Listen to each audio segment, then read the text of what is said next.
Okay, take two of this. I've got to find me a camera to actually do this stuff. Oh, okay, so, like I was saying, um, so in the book, it's telling Lilith's story. And how she freed herself from the confines of Eden, and how, because she refused to be beneath a man who did not see her as an equal, the angel said, "You have a choice. You come back to Eden, or you become, you're destined to roam this earth."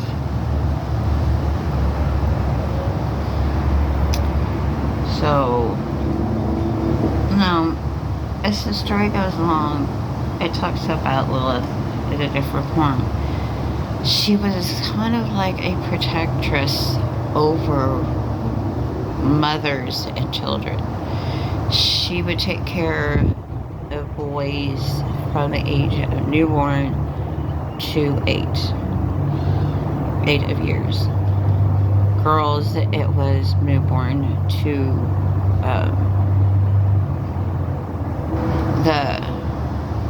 their 20s. So this is portraying her as a mother figure. It's something that I have always kind of felt like she was. I mean, because why else would the angels flat out say, you were destined to watch your children, 100 of your children, perish every day? And so that's a lot of heartache. And I think in a way that is way too brutal for a punishment. And I mean, but of course, it's a male, and you have that buddy system, I guess, even with some of the divine. She liked Semengov. Okay, so Semengov is an archangel born from fire. And I have a notion between Samael and Semengov, but I probably am wrong about that notion. But Semengov was her first love. The one that she actually let. She submitted to him. And but later on found him the weak angel, I think is what she called him. Because he would not stand up to the sense divine and sense of and the other angels. So there was 3 angels that carried out this message. Semengov was one of them. Sensavoy was another, and Sensavai was the third. So, in the heat of the moment, Lilith and Semengov took to flight, and they had this wild, passionate night. A night so filled with unbridled, with no limits, with no, I mean, it was pure energy and pure ecstasy, I'm guessing, from what I've read in the book. And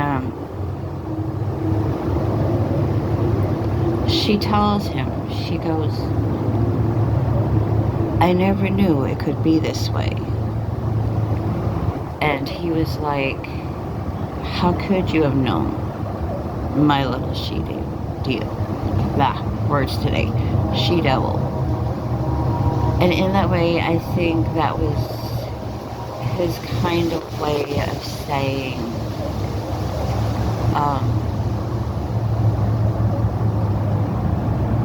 that there was so much more to, this than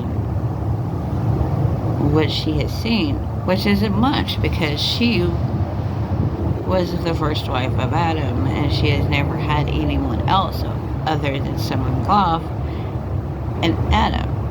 So she couldn't really compare notes to Adam because Adam was cold and malicious and controlling and had a big head. But in all honesty, to me, he was a sniveling little sissy boy. And I will say this, to the day I die, he was a fucking sissy boy. I mean, and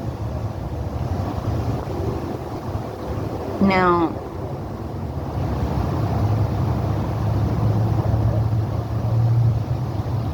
this Lilith, she is an amazing character.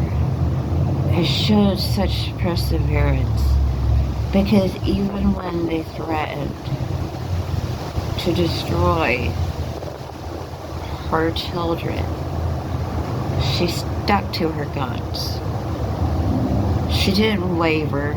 She knew what the cost would be, and the cost would be very great indeed. And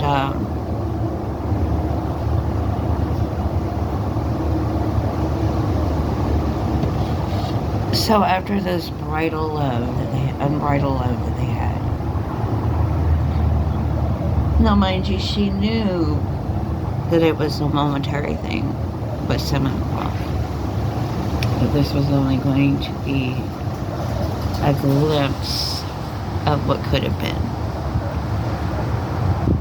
But that morning, when Sister Vi and Sister Boy showed up, she recognized the dialect, and I think it was Sister Boy, was chastising her, saying you had a decision to make. And because you chose not to come back to Eden and be with Adam,